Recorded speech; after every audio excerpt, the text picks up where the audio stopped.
We are developing a vaccine against cat allergy.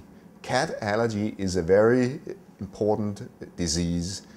Allergy to cat is the second most important indoor allergy, and we estimate that approximately 50 million patients in Europe and United States are suffering from cat allergy. This is the first time that we are developing a vaccine like this. Introducing a pharmaceutical development project that is based on recombinant allergens is a big step for our company, but we have been preparing for that step for many years.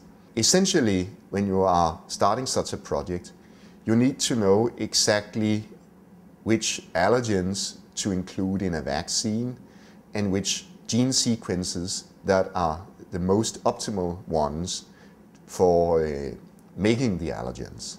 So there is a clear business potential for this product, but it's far too early to speculate on sales potential at this time point.